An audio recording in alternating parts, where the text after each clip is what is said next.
for effect. And we are live. Live. Not So memory. Are we live? Are we three live? people in the room. You're three people in the room so far. Yeah, it's us. Yes. Yeah, I was gonna say, I don't think I got anybody in my room. I don't my. either. I don't There's either. nobody in mine either. Let's She's in there practice, cooking. At least I hope that's what she's in there doing, because it sure does smell good. We're having baked ziti tonight. So. Ooh, that sounds Oh, good. yeah. I'm chomping at the bit for this stuff. Baked ziti. I love, well, Something's happening. it's my recipe, but we kind of, There we go. you know, throw our, oh crap, you know what we ain't got? We ain't got garlic bread. I ain't gonna say nothing about it because I ain't about to go to the store. You be the one headed down to the store. To get it. Yeah, I gotta get it. Damn, I got Oh, my instructions are bent. I'm throwing this kid away. your what's meant. Oh, Tiffany's here. Oh, Hey, Jeff, instructions. welcome. Good. Oh, crazy scale models. What's up, guys? What's Hey, happening, there we y'all? are. I figured it would be a little bit less attendance today with the 500 going on. People, I know It's that, not going on. It's in rain delay. Isn't it? 500's under a rain delay. Yeah. Wait a minute. Let me turn around and look. Hold on. Yep. They still drying the track out. Jesus. Yep. Hey, Craig, welcome to the show, man. Billy Strange, you made it at the beginning this week, Billy. I'm proud of you. Well, that is a first for Billy for sure. That's awful strange of him. Oh my. How about it, John? Awful strange. Learn how to spell, Pappy. Come on. There we go. Oh, here we go. Security text. Security tech. What? It says right here, security text. Oh. Did I get the? Yeah, the storm changed to freezing rain up here, so it made snow cleanup actually surprisingly easy this time. Let's see. What are we gonna do today? We're gonna do bare metal fall. What are we gonna do today? I got polished. I got polished today. Well, actually, last night. Check that out, boy. That thing is. I mean, that thing is just. Ooh, dang! That is That just is shinier shiny. than a diamond. You know. And a goat's butt. Yeah. Wait a minute. BG tickled me Friday night. I was like, and it was right after we finished. I was like, "Go, BG, go ahead and close us out." It's shinier than a diamond. Whoa. Wrong ending, buddy. Wrong ending. Wrong end of the goat, buddy. Wrong end of the goat. Wrong into the goat. That bat, instead of going, nah, that goat went, nah. Man, no. Nah, wrong one, buddy. All right, what we got? Oh, good. Well, all right. I have everything for bare metal foil. I have bare metal foil, fresh. I have a sharp blade, check. Nice. What else we Chat, need? what's up, chat? For those of you that don't know, we have a special guest today, Mr. Fred Henry from Peppy. Peppy from South, I get it wrong every time, West Georgia Rods and Customs. For some reason, I want to call it South Georgia Rods and You only had 4 directions to choose from. Yeah, right? And I get them all wrong. It's always going to be the right one last. Yep. Well, welcome to the build day, Peppy. Good to have you. Thanks, sir. Seems like this time last weekend we were departing each other. We spent a fun weekend in Jacksonville, Florida, at the JacksCon show. So it's always good to get down there. Matter of fact, we need to get BG down there. That's on the list. I know Jason's been. I've been. Mike's been. We need to get Beach down there. Yeah, we gotta get him down. That was one of those fun ones. That was one of those fun ones that it's small enough to where you can still got stuff going on and it's entertaining. But it's not overwhelming, if that makes sense. No. Well, I gotta get all 3 of you guys to my club show. Oh my goodness, I do want to come to that one. That would be cool. When is that? Is that in September? In October. Well, we're already committed for Acme for 2025.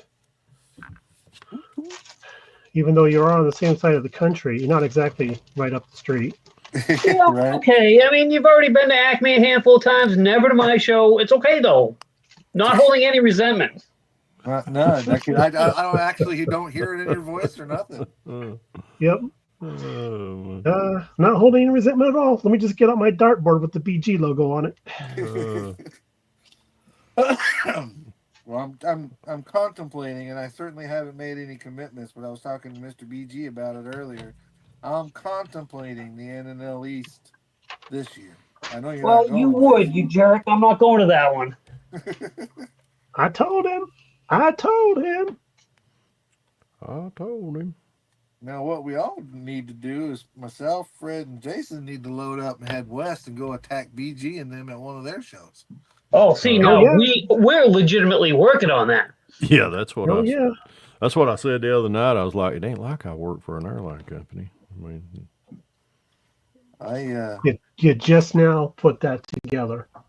I just want to show up unannounced without him having a clue and knock on Matt's door going, "Hey, I came from Florida. Now I need a place to stay." see the look on his face. Yeah, I'll just tell you right now, that's a great way to get shot. I don't even know who you are. Yeah, either by Matt or his roommate. That would be some funny stuff. Wow. I wished I could have went to that. I was invited along on that, but I can't remember, something that came up that we just couldn't even try to swing it. I think it was our water heater busted. I think that's what it was.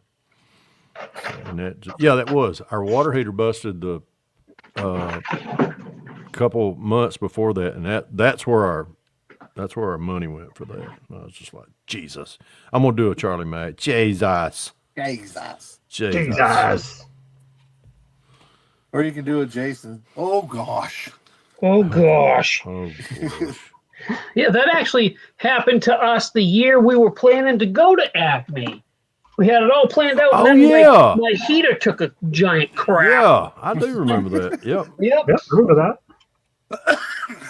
I do remember that. You were legit bummed out. I was legit bummed out, and it was cold for a bit too. That's all right. You got enough cats and Heather and yeah. How do you think I stayed warm? There it is. So right. We've taken off the ones we don't need. I really didn't want to show you guys worked on. That's Fred. You want to talk about what you're working on? I'm working on the Unified Scale Auto Content Creators of YouTube's group bill, better known as the Revell 68 Dart. Now try saying that 5 times, and it ain't gonna happen here. But dart. Cheater. Dart.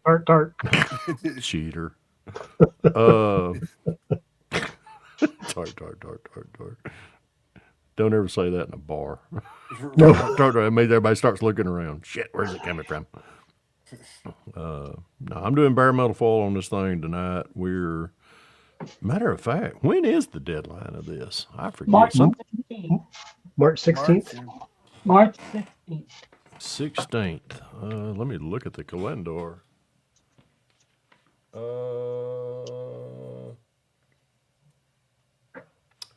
That's the weekend after. I think the planets will align. What's up, William? What's up, William? What do we got here?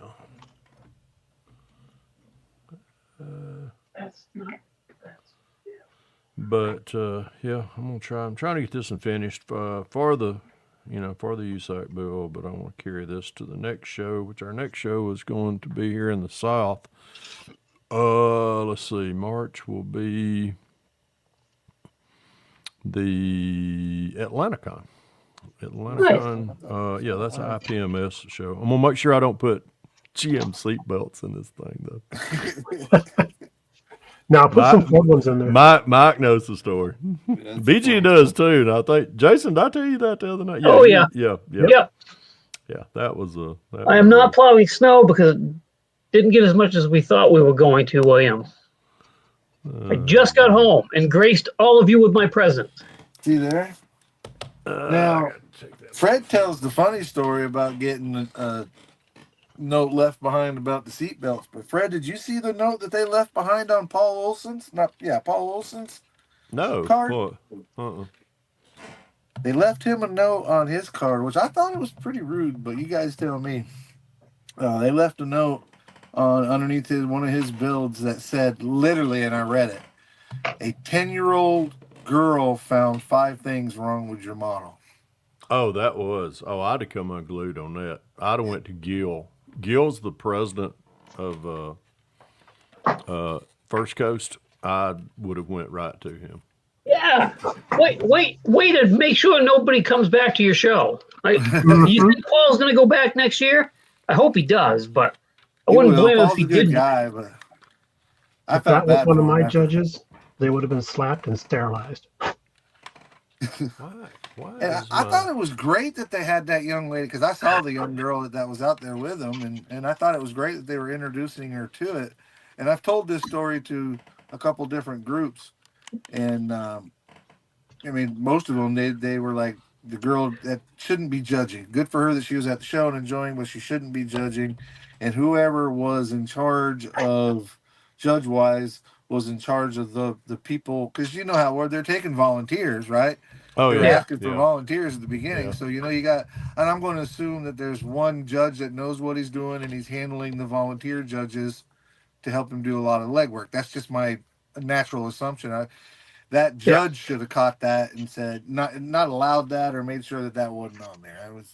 Did the little girl write it, or did the parent write it? The parent wrote it. Yeah. Because it says a 10-year-old little girl found 5 things wrong with your mom. Yeah, they should be ashamed of themselves. They should be ashamed of themselves. That's an assumption that the parent wrote it. I'm praying to God that the judge didn't write it. I mean, inevitably a judge wrote it because the parent was acting as a judge. But that just didn't seem right. You know what I got on mine? 2 check marks. Yep, we saw your crap. But I did tell. I didn't even get a note that said a 10-year-old found stuff wrong with mine. But the funny part about that is they were picking up the cars and setting them down, and Lewis was there. Lewis was really he's telling a judge, them right? Yeah. He's part of the group. And I looked at Lewis and I said, listen, I don't know if you want to tell them this or not. It's completely up to you. I don't know how friendly you are with these people. I said, but if one of those judges picks up my car, when they set it back down, they're going to sleep. Well, you know that they dropped. I don't know if they dropped it, but they broke some stuff off of Rick Scott's one of his bills. Yeah, they snapped the body off of Dan's pull truck. They didn't say anything. Oh no! Oh hell no! The last IPMS show I was at, they ran out of room. They had to stretch out the automotive because there were more cars than they thought there were going to be. And I looked over at just the right moment. Was there with Tim Ryan, and they were like working their way down the table. And Tim and I had placed our models kind of near each other because we got there together. The judges were like picking them up like that, 2 at a time, by the roofs, and like carrying them. And I'm like, oh. I walked up and I said, nope, don't even think about it. Tell me where you want them. Oh, okay. Well, we appreciate that. Yeah, you better. Holy cow.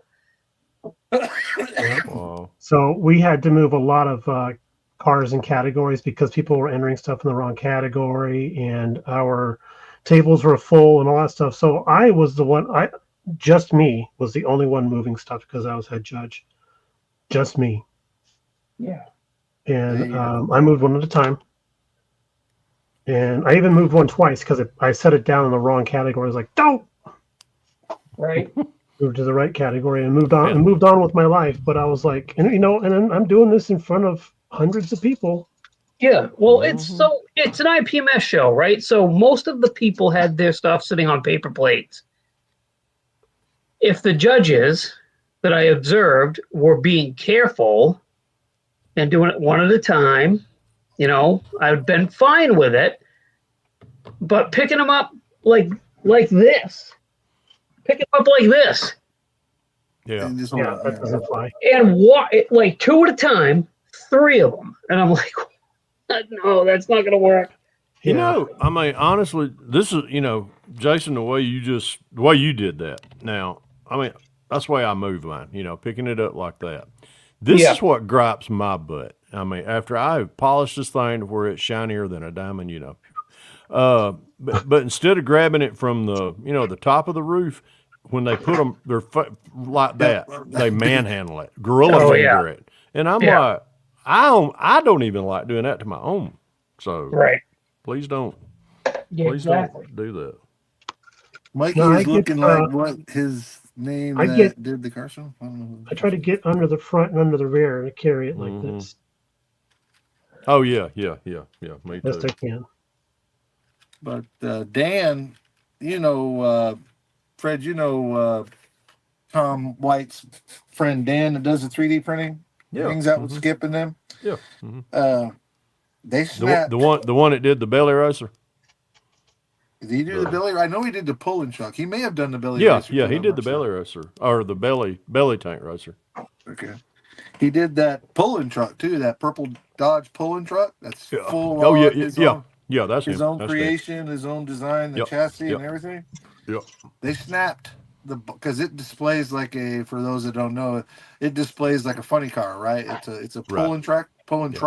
It raises. And they snapped the body off of it and then set the body down on the chassis. And when they did that, they snapped the rear bumper off, and they were nice enough to pick the rear bumper up and set it in the bed of the truck. Jeez. Wow. So I'll tell you guys a story. First year I was head automotive judge, the pen slipped out of my hand and landed on the wing of a McLaren race car. Ooh. Popped the wing off. So I made a note on the paperwork, don't discount this guy. I did that. I'm, come see me if you have any questions. And when they were judging him, he did pretty well, even though the wing was busted off because I made that note. And I initialed it and everything. And I could not get a hold of the guy. Couldn't find him. I had him paged, couldn't find him. And then later on, I found out that he was a friend of Chuck's. So I got his information from Chuck, and then I called him the next day and apologized for doing that. And, hopefully there was no hard feelings. And if he wanted to, I don't know, name his dog and kick it after me, name his dog after me and kick it, I'd understand that. But we actually ended up becoming kind of friends. And he appreciated the fact that I had the integrity to stand up and say, yeah, I did that. And I apologize. I went to my IPMS guys and told them what happened. And they're like, good. That's the kind of stuff we want to see from our judges. Mm-hmm. If you did something, say something. Yeah, stuff happens. Stuff happens, right? And when somebody is all apologetic and do you know what he told me? He said he had that white glued on because that wing was notorious for just falling off anyway. So he just had it white glued on there just in case somebody bumped it and it fell off. So I was like, it was a setup. Okay. Right. You set me up, you bastard. Oh, good. I'll tell you one on me. I was really embarrassed about it. I was the same way, with BG. I was doing some video coverage, and I forgot, where was I? I know where it was at. It was up in Cleveland, Tennessee at the Ocoee Whitewater Classic. And I'm going down through there, got my camera in my hand doing this. And old fumble fingers here, it falls off. Oh. Yeah. And it hit a kid's, of all people, hit this kid's model. And it did break something. It did break it knocked the window out. And I apologize. I was like, bring it over here. I'll help you fix it, da-da-da. And we got it back in there. And now I run into him. Now that was probably 8 years ago. But now I run into this kid every now and then at the South Carolina shows, and he still remembers that. He said, "Hey, you remember when you knocked my windshield out?" I was like, "Yeah, I'm still trying to get over that. Quit." John Henning, I'm working on the 71 roundy round car that I've been working on for a couple weeks now. Nice. Trying to get it done, getting it mocked up. Jason, John was asking what it is you're working on. So I'm working on two things. I'm working on the interior of the Jaguar, the dash, getting the dash buttoned up, and then I'm going to start working on the engine for the GB Appreciation group build. Ooh, GB. Yeah. Sorry. You mean Heather and I just watched Fred's video. BJ, you mean? BJ, yeah. BJ. Yeah, you know what? I hear Miss VG calling. I gotta go. Bye. Hey, Landy.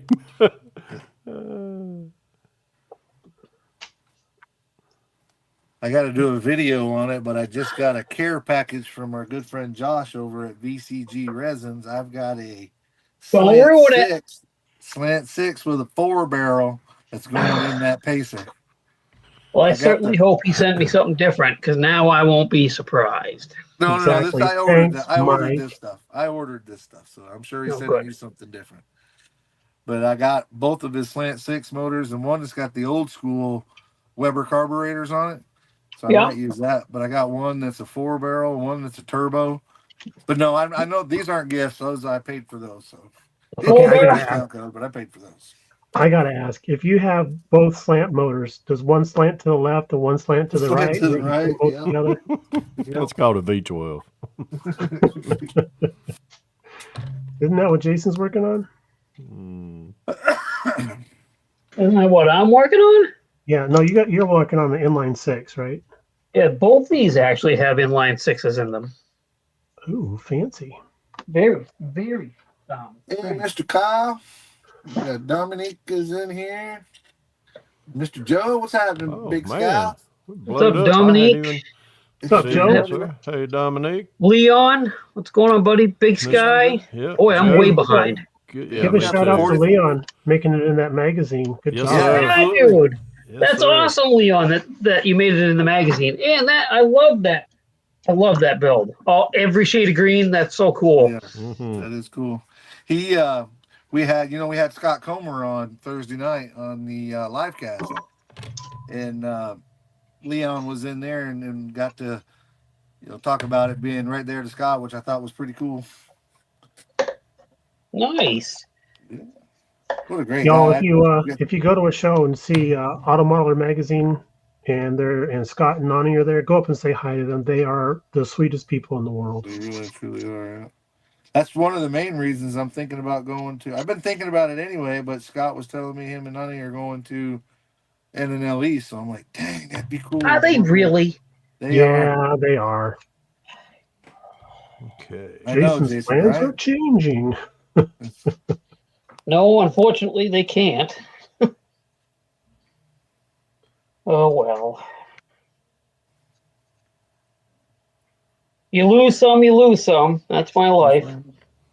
Right. And apparently this year they changed the host hotel from what it was last year, and it's supposed to be a much nicer place. Oh, thank goodness. And then the Friday night they do a dinner, and it's going to be right there at the host hotel. No, I say host hotel. It's not like Acme where the venue's next door, but it's pretty close, I guess. I heard the host hotel was also the same place they filmed The Secret of Nim with all the rats.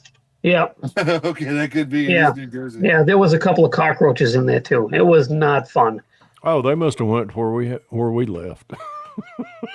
We left the our Acme place. Oh man, the host hotel in Smyrna, yeah. Oh my God, that was where terrible. The smoke detector in my bathroom had been ripped off the wall. Not only that, wasn't it you that found No, it was Tom.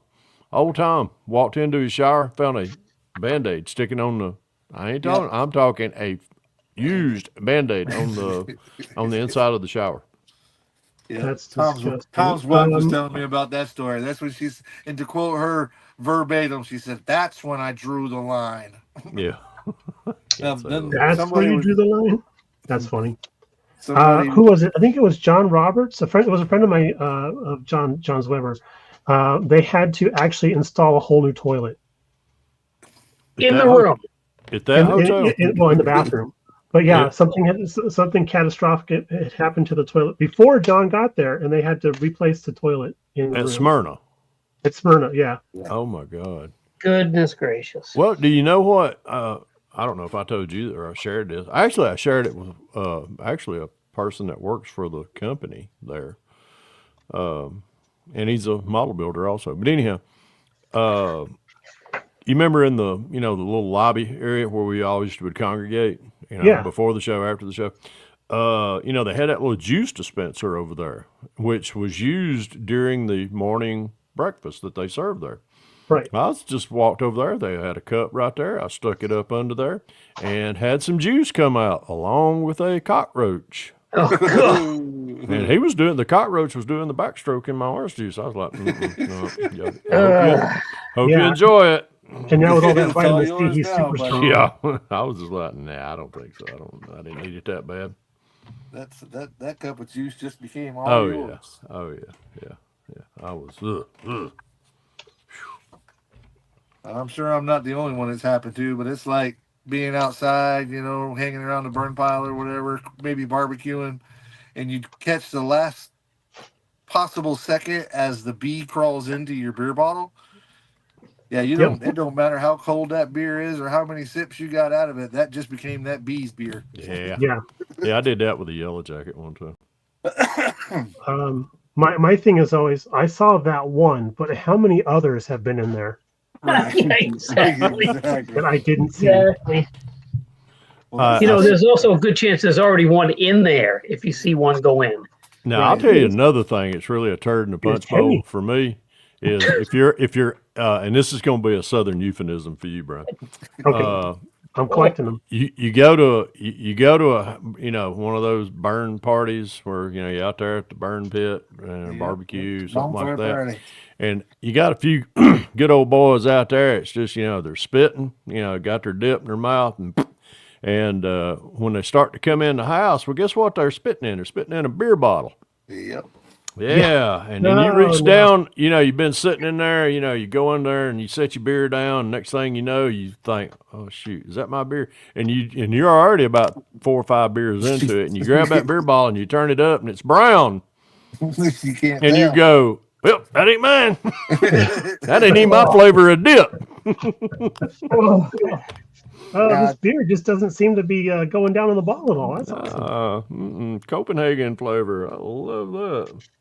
I'll tell you a funny story about that. I dipped Copenhagen for a long time. My first wife was a cigarette smoker.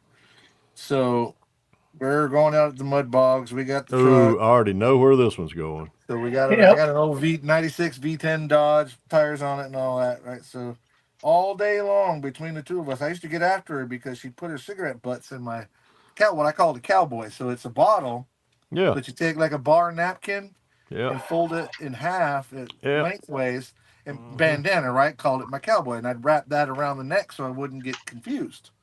So here we are. We're out there having fun. It's Florida heat. We're out in the swamp just raising cane. She keeps using it for a damn ashtray, and I'm cussing at her. And finally, we're out bouncing across, and she's like, decides, because the beer's set up here, right? She grabs the spit bottle and the beer to hold it, and then as we're bouncing, decides that she's going to take a sip and grabs the cowboy. And I remember looking over, realizing what had happened, and she's spitting cigarette butts out into her hand with Copenhagen. And I remember looking at her, if you puke in my truck, I'm going to be pissed.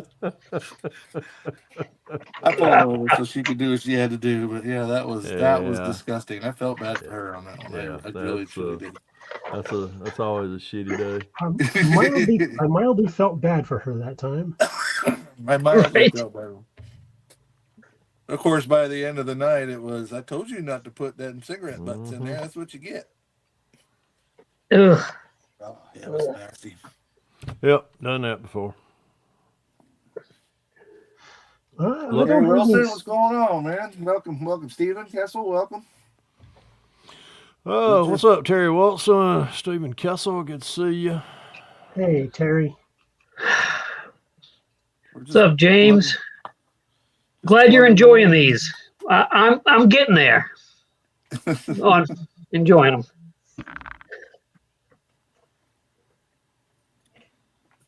I enjoy the fact that we all get together and hang out, and I'm getting work done at the same time. Of course, I'm just joking. I love hanging out with you guys. You're being serious, and you're breaking my heart. Don't go breaking my heart. Easy, you get a copyright strike. Yeah, exactly. Just because you sing pretty good. Right if I wanted to.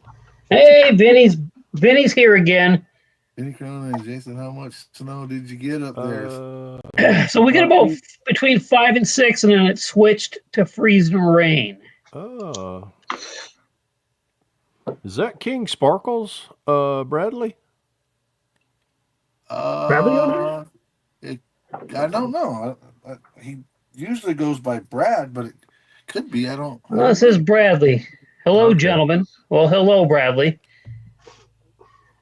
Bradley, to whom are you speaking to? We are not gentlemen. Right. You sure you're on the right? You sure you're on the right live? You said Oh my goodness! You're on the wrong cast. I don't think y'all. He says yes. Okay. Okay. All right. Well, I'm just clarifying. Yep. I've never been confused as a gentleman. Unfortunately, Brad King Sparkles couldn't make it to JacksCon. His wife had just had surgery, and Yeah. I was going to ask you if you saw them. He's gonna have to stay home. No, Suzanne had a I think it was hernia surgery, and under the advice of her doctor, not to be around all of us, Right.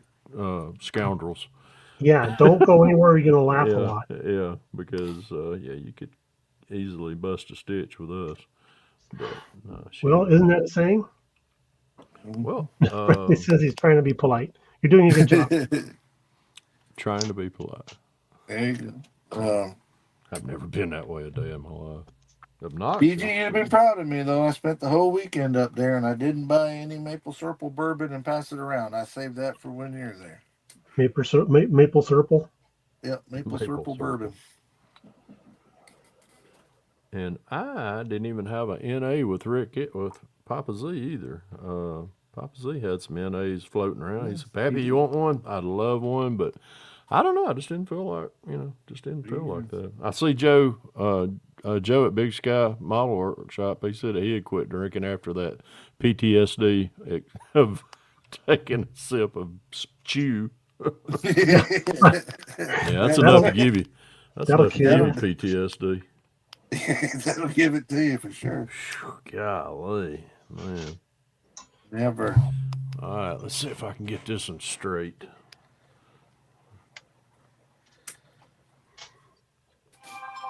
So, Fred, talk to us a little bit about that bare metal foil. I know you've been doing this a long time. Is the new stuff? I know the new formula is supposed to be much better than the old stuff. Is it? It is. It's 100% better. It sticks better. That's the caveat to it all. It sticks better. It lays down smoother as long as you do it with a. And y'all see what I'm using. I got a brand new fresh number 11. I use these little Tamiya pointed tips. I got different sizes. I don't know if I'd get them up where y'all could see them. But I got those. I'll put you up on the big screen so you can see which I've already got. Is that the side? Yeah, I've already done the rain gutter right here on this side. But using a fresh number 11, that's always a must. Using these pointed Q-tip, I think Q-tips or Tamiya tips, cotton tips. Have a good straight edge. I even keep a toothpick, and it's not for picking my teeth either. It's for actually burnishing inside, down in a door liner or in a rain gutter or something like that. But right there, that's the start of it. You just start a piece at a time. Don't try to do it all in one sitting. Which I'll do this rain gutter here, and then I'll come down and do the vent windows. Then, I'll switch over to the driver's side, which I've already done the rain gutter on that side, but I haven't done the vent window, and then we'll transfer over to the to the front windshield, then the rear windshield, and God have mercy, I'm gonna try to do the ones around the wheel wells. So quick question: whenever you get it done, I see that you've got a beautiful paint job on there, which is not at all unlike you. Your paint jobs come out really nice. I'm assuming you got some clear coat on there. Yes. When you get done with your bare metal foil, are you going to clear coat over it, or are you just going to leave it there? No clear coat?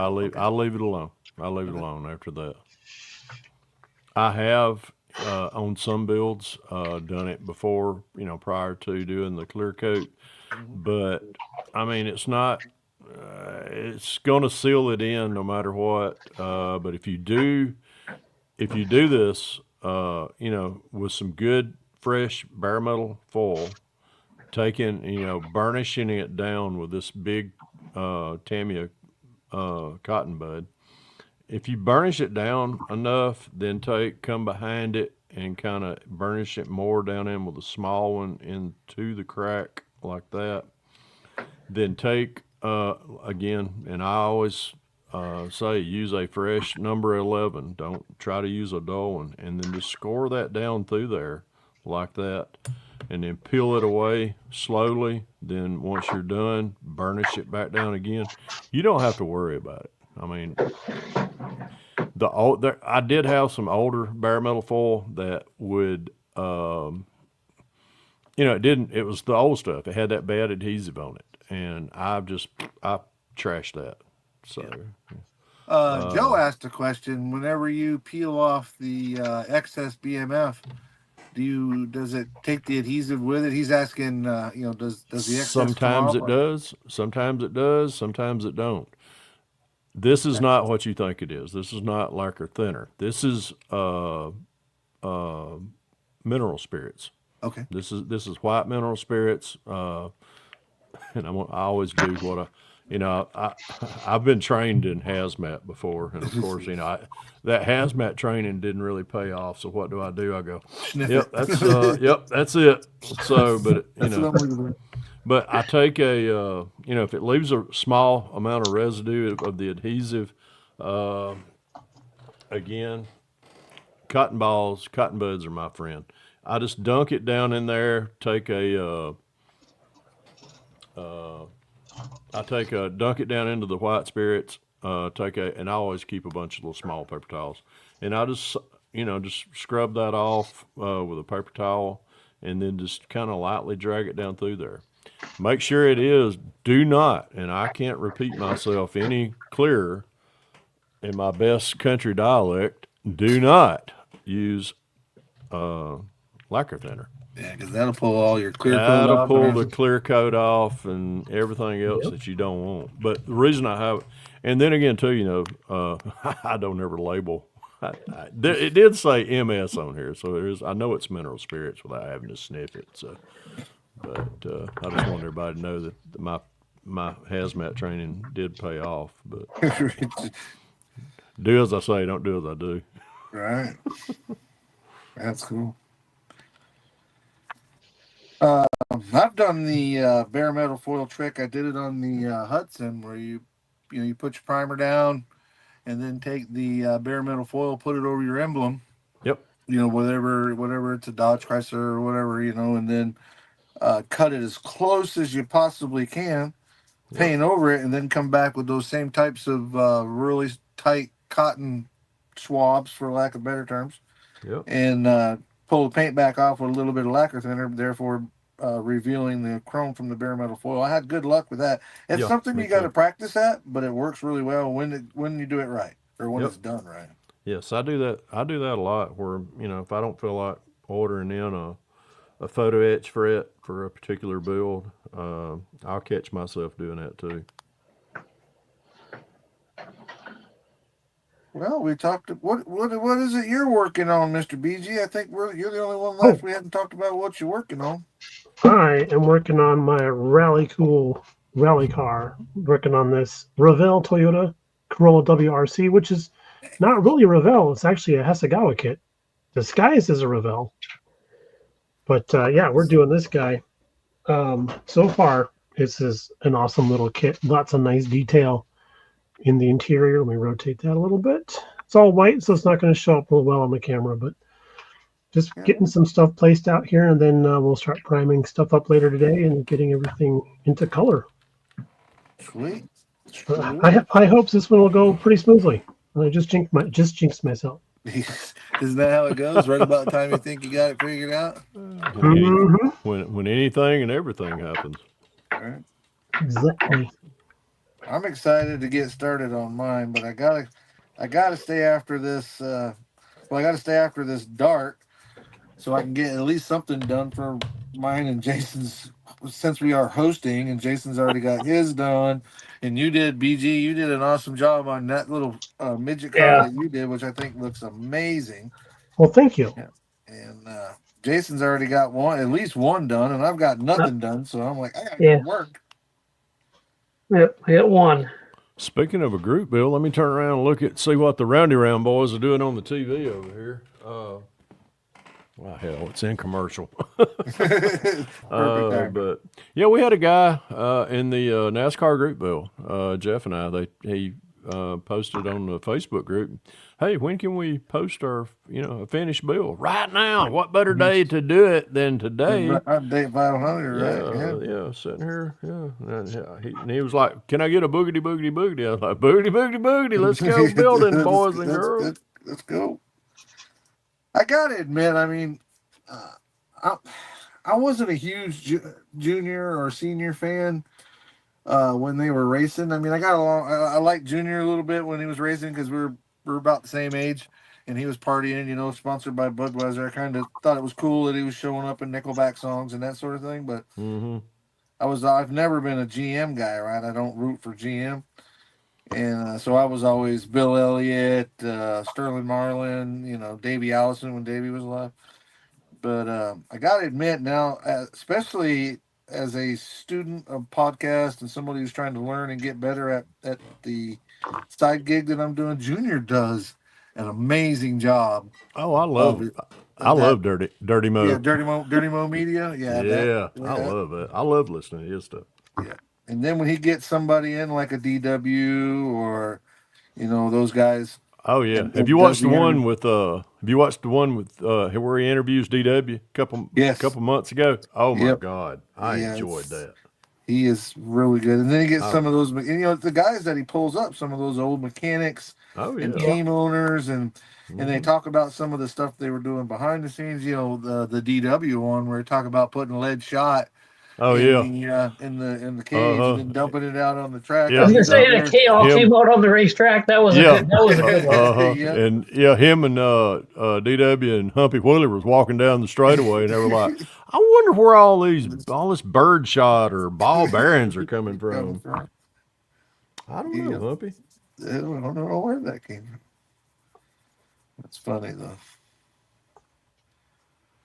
And then they said that NASCAR would be a lot more exciting if they ditched those restrictor plates, I think. Yeah, I mean, I get it.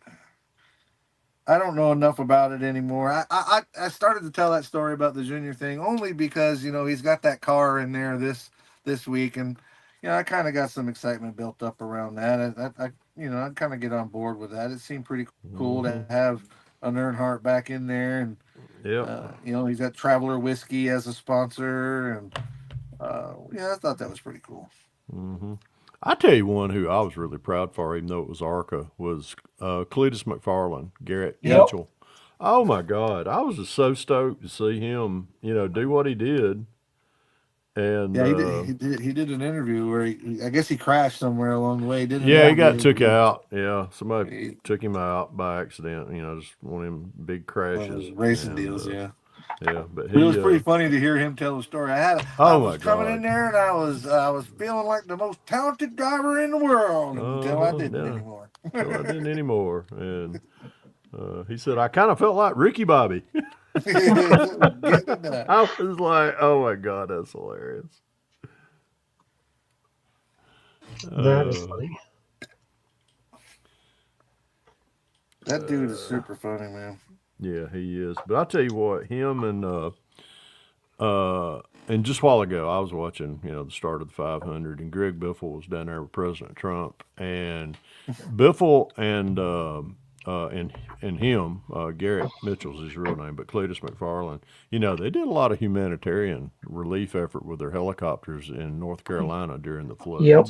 Yeah, they did. So, kudos to, to Biffle, because, Biffle, is from that region. So, and there was Garrett taking, his own helicopter himself and doing relief effort up there for those folks in the mountains. That's cool, man. Those guys are still suffering up there. Oh yeah, they're. We're not gonna. Anyhow, Yeah. don't even. I'm gonna stay neutral about that. Yeah. William Wagaman said that Cletus had 53,000 people watching on his in-car. Yeah. No shit. I seen something. 53,000 people. Yeah. Yeah. Wow. I seen that he got a. I don't know if it was a fine or a probation from NASCAR for doing that. For him having an in-car camera I don't and know. doing I it don't know. It could very well be. and posting it out on the old interweb there. Really? Yeah. Yeah. That's what I heard. Yeah, I heard that's what the probation was for where he it doesn't surprise me. NASCAR owns all that, right? Yeah, Anything yeah, they yeah. own It all has of to that. be, yeah. But he was, running it, doing it across the doing it across YouTube on his own channel. So, and they were like, "Ooh, we got to get our cut of that too." Now, so. James, you're right, buddy. I feel the same way. I'm not a big NASCAR fan anymore. Like I said, just kind of supporting Junior a little bit. But talking about rather go to a Saturday night short track, that's literally, the group build that myself and Jason are doing is for that very thing, right? Yeah. Just to support the little short track guys. And I get it. I mean, I if you follow it, good for you. I ain't mad at it. It's just I kind of relate it somewhat to the hobby too. There were people this died, that died. NASCAR didn't die; it evolved. It had to change, right? It was just not what we remember it being. Stuff change. I mean, things can't stay the same forever. No, much as we'd like it to. Yeah, but it was. I grew up here in the South, and going to local tracks. I mean, there was a local track just north of here in Woodstock, Georgia. That some of the greatest NASCAR drivers, Jody Ridley, a guy named Bill Elliott. I don't know if y'all have heard of him or not. They got their start up there at that racetrack, and watching them, go from that, and even Chase. I mean, Chase was running, up there at Woodstock. He was running, all the local tracks around, south. He was running the Bandoleros down at Atlanta Motor Speedway. I mean, I've watched them, and I've even actually been up to Dawsonville. I've been in the Dawsonville pool room on race day, and unfortunately, wasn't the day that Bill would won. But and when he would win, they would. When Bill would win, they'd go out there. They got a big old big fire siren. If Bill won, they'd crank that thing up, and the town would just come alive. So they're proud of their hometown guy. That's for sure. Yeah, always, that's for sure. Always. All right, there's 2 rain gutters. I just tortured myself with 2 rain gutters. All right, let's get some more done. We got a local track here. It used to be owned by the Powell family. Now it's owned by Bubba the Love Sponge. Bubba the Love Sponge. Why do I know that? He used to be a radio guy out of Radio guy. That's right. Wasn't he a wrestler? No, he's tied in with Hulk Hogan. He's really good friends with them, but he's not a wrestler per se. He got a lot of slack and a lot of however you want to call it, newsprint. He killed a pig live on the radio, and they were going to barbecue it up. It's not like he just killed it to kill it, but that was kind of the big thing that put him to an end. But he's big into racing, is sprint car type racing. Yeah. And he ended up buying the speedway up here, and he does a lot of cool stuff. He's friends with Tony Stewart and all those sprint car guys. And it's literally, I'll put it to you this way: on Saturday nights I can hear him down there running. The track's that close to me.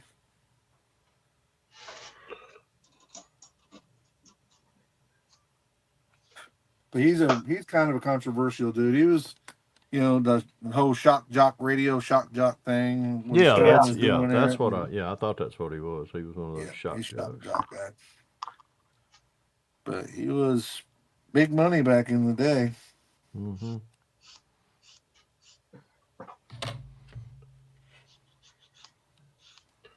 Back when radio was a thing.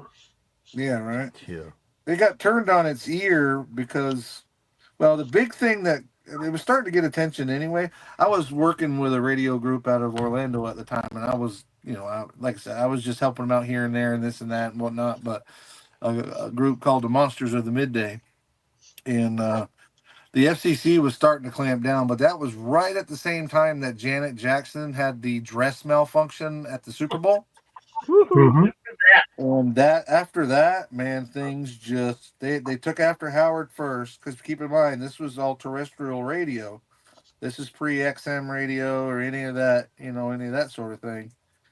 So they took after Howard first, and then everybody else that was doing anything, the least, but they just tore into them, and they got to where the radio stations, everything works off sponsorship, right? So if nobody wants to advertise during the hours that you're on, you're not going to be on. They're going to bring somebody else in there. Mm-hmm. And, that's what happened to Bubba. He just got so much bad press. Yep, the sponsors have the final say on damn near everything. They do. But again, I got We to had work with those guys, but not like we had a that. syndicated the radio station here in Atlanta, which was one of the top classic rock. It was Z9 was Z93, yeah, Z93, and they had a guy on there. He was syndicated out of, I forgot where he was from, but he was called the Grease Man. And oh my God, we would listen to him, and he just, just the things that he would say in his show, and I was just sitting there going, "It's going to be a matter of time, but they're going to take him off." And sure enough, he said the wrong thing, and the Grease Man show was no longer a thing. Right? And you never get any news. It's like on Tuesday you listen to the Grease Man show, and then on Wednesday you come in at 9:00 to listen to the Grease Man show, and it's Bill and Ted's Excellent Adventure show now. It's somebody completely different, right? Yeah. We had oh my God, I never will forget this. My senior year of high school, which was 1980, I really just did date myself. We had the same radio station, Z93 here in Atlanta. We had a couple of DJs. It was called the Ross and Wilson Show. And we thought they were just cool as all get up. And unfortunately, this was during the period of time in Atlanta when we had a serial killer that was killing children. Huh. Yeah, I mean it wasn't like one or two. They was like 7 or 8 killing of children. They never could find out who was doing it, and finally, they had they caught who they thought had done it, and well, before they caught it, they were Ross and Wilson got on one morning, and they said, "We're going to dedicate this next song to the missing children that they couldn't find who was the serial killer, to the missing children in Atlanta." And the song was, oh my God, it was very untasteful, but it was Queen, Another One Bites the Dust. Oh my God. Oh yeah. Look, I mean, y'all look it up. I mean, look that up. It was just terrible. Which, at the time, I'm a senior in high school, and I'm probably sitting in the parking lot, toking a number and, fixing to go in. And I thought, that was, at the time we thought it was funny. Now I'm a 62-year-old man. I thought that was the most distasteful thing that could ever be done. But anyhow, the next morning we're sitting in the parking lot, of course, getting ready to go into school, toking another number probably. And we're waiting on the Ross and Wilson show to come on. And the program director come on and said, for those of you that are waiting for the Ross and Wilson show, they are no longer employed with the Z93 here in Atlanta, Georgia, and due to what they said that morning, and they fired them. They walked in there and fired them on the spot that morning. Good.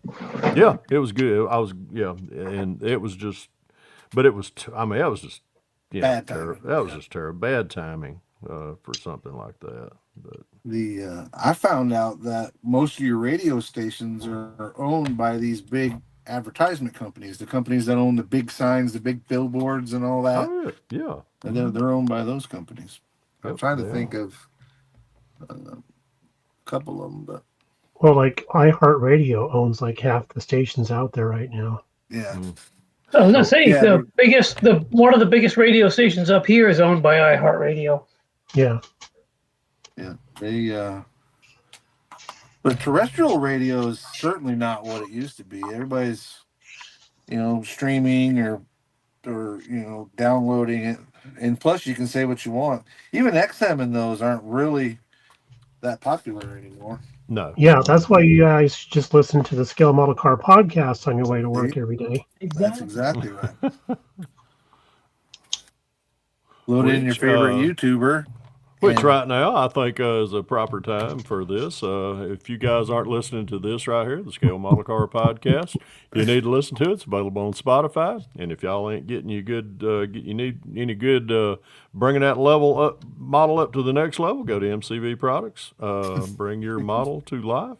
And this old I don't know, Fred Henry's West Georgia Rods and Custom. Nah, don't watch him.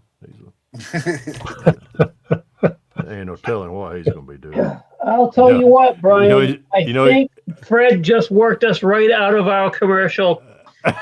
Yeah. Yeah, my commercial writing days are over now. Oh God, no! Jason, BG, I really appreciate y'all putting up with me the other night. That was fun. It was a blast. I was really shocked. I got up Saturday morning, fixed a cup of coffee, and I was like, "Oh my God, anything ain't even been up for 14 hours." And I think I had like 190 views already on it. And I was Nice. like, wow, Nice. dang, that's pretty good. Well, yeah. Nice. Yeah, it got a slow start while we're waiting for Matt's power to come back on. Oh my God, wouldn't I mean, there's always something. There's always Papa something. Z says, I wouldn't want to meet this group in a back alley. You'd be all right, Papa Z, as long as you didn't have any beer. If you had beer, Dude. I'd knock you on the head. But other than I'm that, so old and tired. If you'll meet me in a back alley, I'm probably going to be sleeping. That's exactly right. If you meet me in the back alley, probably because I'm buying model kits off of you. I can hear BG now. If you see me in the back alley, holler to Linda because I'm lost. Yeah, exactly. Oh no. I don't know if you've been around Linda at a show. You can just find her through echolocation, no problem. Oh yeah. Mm-hmm. Well, it don't Funny hurt when you're a goalpost and can just like scan over everybody's head. There she is. Funniest thing I ever seen was I think it was the first year that Brian and Lindy came to Acme, and Jeff Ciacanelli with Ferret Boy. Her and Jeff and Lindy they were hitting the vendor tables, and oh my God, they were just like, shoo, shoo, shoo, shoo. I was like, holy shit, will y'all slow down? Shit. Mm-hmm. And they were, but it was just, it's just, that's the fun of getting together with all y'all. Well, then a little bit later in the day, we're hanging out with you and Charlie and Jeff and Dylan. Oh yeah. And Dylan's like, I still got $200 on me. I haven't bought anything. And Linda's like, oh, you ain't doing this right. Come on. And she took him and taught him how to chop. Yeah. Took him by the hand. He comes back with a whole stack of kits under his chin. Look what I got. Yeah, he can't even carry them. So Sluggo wants to know if you have to subscribe to Spotify to get the podcast. I don't believe you do, but you're going to have ads, Yep. I think. Yep, that they'll have ads that aren't part of the show in there. Yeah. And you can subscribe without paying for anything. Yeah. They have a free app, but yeah. They do. That's what I use. Yeah. And, I used the free app for about a year and a half before I begged and pleaded with Heather to let me get the paid version because, dude, they would play 2 songs and then 5 commercials. And then they'd play 1 song and then 5 commercials. I was like, I can't. Might as well listen to the radio, right? Yeah, exactly. Okay, I'll share a secret with you guys and everybody who's listening. The only time I really listen to the radio was when it's Christmas time, because everybody's got that local station that plays Christmas music from like first week in November all the way up till Christmas Day or something like that. So I'm listening for when that's supposed to start happening, and then I'm there at like 7 o'clock in the morning with my coffee, waiting for that Christmas music to start. Let's go. Joe, I see your question there, or your statement. I know you talked about going to Acme. I can't speak for Fred. That's Fred's show, that 10 questions. But I bet you, and I'd be willing to bet if you showed up to Acme next year that I'm sure Fred will be doing the 10 questions, and I'm sure he'd love to have you in there. I sure would. Yep, go ahead and start filling out those request forms now. Yeah, it's matter of fact, it's just gosh, it'll be here before we know it. But definitely, it's always a big, the Acme show. And when I do 10 questions at the Acme show, I mean, y'all will see when you get there. I know Mike's been there. Well, Jason hadn't, but he's seen me at shows. But that entire week is a flipping blur to me. I mean, it's just, but being, right on, Joe. It's just, really it don't settle down for me until like a week after the show, and then I'm just kind of like, damn, what happened? and Joe says he's got his flight and. Yeah, this year he's got his flight and hotel all set up already. Oh, nice. This year's going to be a good year. Bruce got his people bought him tickets to be able to go. So Bruce, awesome. Bruce got the Bruce's Eclectic World to be there. Jason from the show's going to be there. We're going to do a lot. We'll do our show from there, and we're gonna it's going to be Chuck's a good one. Well, every year's a good one, but it's always fun to get new people. Chuck's threatening to go, but he's threatening to go, but most likely I'll probably be the only one representing our podcast out there. Yeah, unfortunately. So maybe I'll have to crash Mikey's podcast. There you go, crash mine. Well, ours, but yeah. Yeah, I'll crash yours. Wait. That's the crappy part about having 2 weeks off per year, right? I have 2 weeks off paid.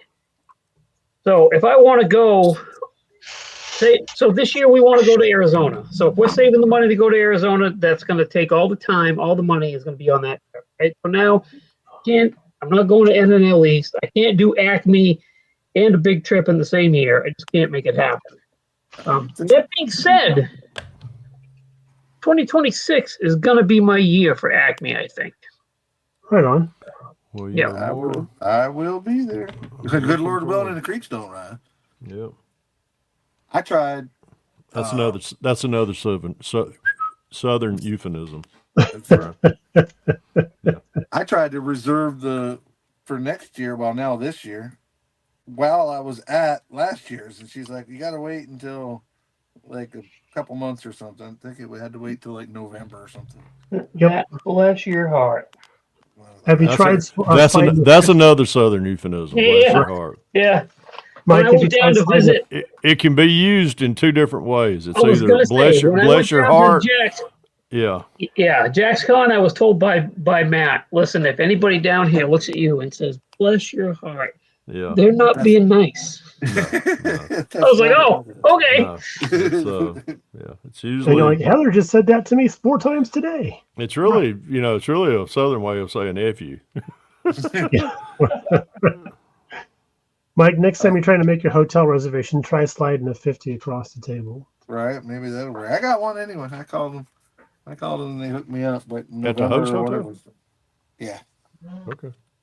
We were making the reservation for the host hotel while we were driving out to California for a different show. I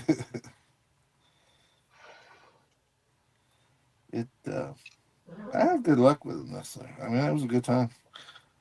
And how convenient, right? It's literally right across the street. Oh yeah, it's crazy convenient. And then I had to tell Mike some good places to eat at. Yes, you did.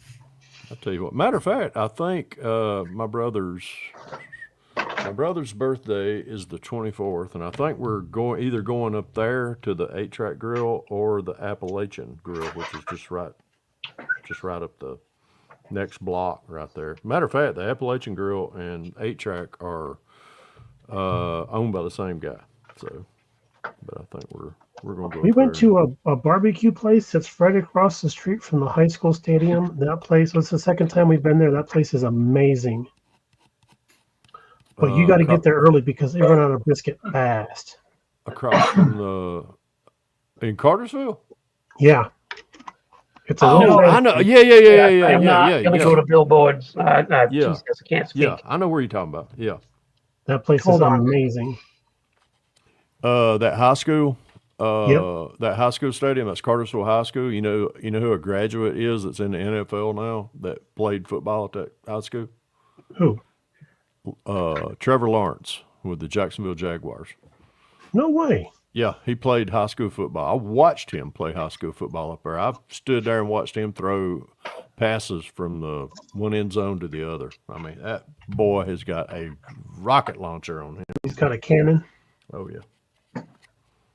Yep. That's awesome. It must be mind-blowing to watch something like that. You know, a high school kid do that and then go on to become That's cool. a big deal. Yeah, he is and he is a very humble little fella too. Well, he ain't little. He's about 6'7". So. Oh, he's my size. Oh yeah. Y'all see eye to eye. But now I will tell you this: if you're in Cartersville and you get there a day early, and you want to do some sightseeing, I know exactly where you're fixing to say. Be sure and go down to the really beautiful courthouse. The way Cartersville is laid out, like the hub of the town. You could tell that it used to be a railroad-based town because the hub, everything is cool downtown, right at the railroad tracks, up to and including this beautiful courthouse and church right next door. Mm-hmm. Now, be careful because if you make the same mistake I made, you're going to get a visitor. I decided to take some great pictures of the courthouse. I didn't realize at first that I was standing in back of the courthouse. That's how beautiful this place is, right? The backside of the courthouse is beautiful. So I'm taking pictures, and of course, the backside of a courthouse is where they bring the criminals in and out for their court cases and whatnot. And I'm taking pictures around the side of the courthouse and the front of the courthouse and the street and in the church and the surrounding areas. And then I get back in my excursion and I start heading across town. And I'm here to tell you. I'm here to tell you. I remember this. The Georgia Highway Patrol apparently dropped out of an apple tree because that was the only other thing around me. He dropped out of the apple tree and pulled me over. And as soon as he did, I realized I was just walking around taking pictures of the courthouse. I said, this guy's trying to figure out if I'm a tourist. But no, wrote me a $17 ticket for not wearing a seatbelt. Yeah, But it was funny. He came out. Yeah, they're kind of picky about that. $17 whole dollars. I guarantee you, if you could have, you may have been able to use your pawn. Your get out of jail free card, because I was probably know who it is. Probably. He was a younger guy, but yeah, he. Most of them, I know a lot of them. Let me just put it that way. I couldn't believe. Literally, I mean, he just came out of nowhere. I was just flabbergasted. I wasn't doing anything wrong. I knew I wasn't doing anything wrong, but I just couldn't believe. I'm like, oh my God, where did you come from? I'm a truck driver with over 3 million miles. I'm usually pretty good at spotting cops. I'm usually pretty good at that. And if it wasn't my truck driver experience, I drove around drunk for years, so I knew to look for cops. But I don't recommend it. I'm just saying this is true. No, is this the truth camera time? I didn't realize it was the truth camera time. Tim Keith says he's just going to crash in the parking lot. I didn't even see you. Oh, that's funny. Yeah, another hot spot to go check out is Old Car City, because that cost us what, $60 to go in there and look around. $30 a ticket. Yep. Brian, you know what? Brian, I remember growing up. I grew up in this area, so I remember going up there and picking parts out of that same junkyard with my uncles, even myself. When I got old enough to drive, I remember going up there and pull parts from that very place. Seen probably one of the biggest copperhead snakes I ever seen in my life up under there. My uncle and I went up there one day. He had an old Ford pickup truck, and I forgot what we were pulling. And what they would do is they'd tell you where the parts, where the part was at, and they would go out there. If you had to get up under it, they would just go out there with an old wrecker and just pick the front end of it or the back end of it up under, get up under there, and you had to take it out yourself. And my uncle, it was during, spring of the year, everything, that slithers, Mr. No shoulders are out and moving around. My uncle said, just be careful before you get up under one. And I started to crawl up under there. Next thing I know, he drags me out by my feet. And he said, and pointed up under there as he's pulling his snub-nosed 38 out. And just pow, pow, pow, pow, 6-shot, 5-shot revolver, pow, pow, pow, pow. And he reaches up under there and pulls out this bloody, 4.5 foot, big as my arm, copperhead. And he's like, now get up under there and get that. It was pulling rear end up from under or something. I was like, nah, I'm going to sit in the truck. You can stay there. I'm just going to sit in the truck. Thanks for telling me that, because I was walking around out there with shorts. Yeah. Yeah, right. And I think my colon just seized. Sphincter muscle just went. That was sphincter factor 5 over here. I'm not doing that again. Oh, boy. But yeah. You guys notice we got royalty in the chat? Model car royalty. Oh. Tim Kalangowitz is in there. Yeah. He was the one that turned me on to that old car city. Same here. He was like, I'm going to go hide and jump out. He was there at 7 o'clock in the morning, but he was a little late. Wow, we were off to lunch together the night before. It was fun. It's just that's a lot of walking. Well, that's a big it's a big junkyard. I mean, it used to be. Junkie. And I'm here to tell you, there's thousands. Well, there used to be. It's got now. They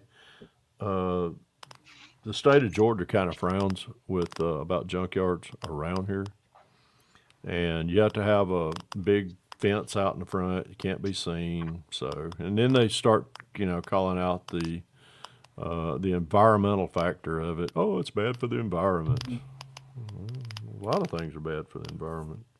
But the owner was telling us that he ended up making more money charging people to go back there and just look than he did for selling cars. But there's some really nice cars back there. Oh yeah. I mean, they're too far gone now, I think, for the most part. But or you got I found 3 Grabber Mustangs. Or excuse me, Grabber Mavericks. 3 Grabber Mavericks back there. There was one of them red? Yeah, there was a red one, a blue one, and a yellow one. And a yellow one. God, them things have been back there forever. I remember the V8 Grabber Mavericks. Those are not everyday Mavericks. Yeah. And the farther you go back, the older they get. Tim Kalangowitz just said he believe he got it reclassified as a historic place. He did. That explains the charge costs. Right. Mm-hmm. It's actually a historical mark. But it was me and Mike and Linda and Cliff and Ted and Sam, right? Was it Sam? Ted from Ted Cars and Guitars. Yeah, Ted Cars and Guitars. And I'm the first one to sign in. I'm like, how much? And the guy goes, 30. I'm like, oh, you know what? For the 5 of us, sweet. I'll cover that right now. He goes, each.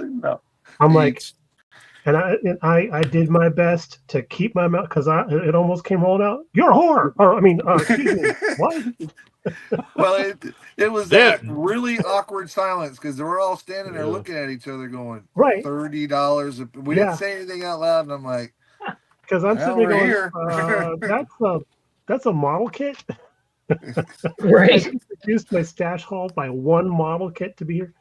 But I tell you what, my buddy Scott Inman, him and his wife, they walked the whole thing from front to back, east, west, north, and south. and he photographed everything. They were there for hours. Yeah. There's a lot to be seen in there. Mm-hmm. Up towards the front where the whole cars were was where I started getting interested. He had two 65 Dodge Dart GTs up there that looked like you could fire them off and drive them home. And Really? I had a 65 Dart, and I want another one so bad, but those were really nice cars. Well, Really me and nice. Mike were a little bit rough from the night before still. Ugh. So we went back out to our cars and sat in our cars and texted each other. And then we're like, why don't we text each other? We just roll the windows down and start hollering at each other. True story. We're both sitting in our own vehicles with the air conditioner blowing. Literally, if I rolled down my passenger window and leaned out, I could have tapped on his window, but we're texting each other back and forth. Meanwhile, Linda was hunting for someplace for lunch. Yep. Good times. That was definitely a good time. We ended up at Savoy. They had the moonshiner rigs there at Savoy. That was really cool. That was when they had this. The Moonshine Club showed up also. They were out back. Yeah. That's right. I forgot about that. They had some sweet cars out there. Oh yeah. Mm-hmm. Which that was a big thing back in the day. Back in the day. My namesake, Uncle Fred Wood. He was one of the bigger ones around in this area, as far as the three counties of Paulding, Haralson, and Bartow. He produced a lot of shine. Yeah, I thought that was cool though. They had like I said, we were sitting there, and then the Moonshine Club shows up with their cars, and I'm like, this is perfect timing. Yep. Yeah, I can't wait to see what they have for an exhibit this time.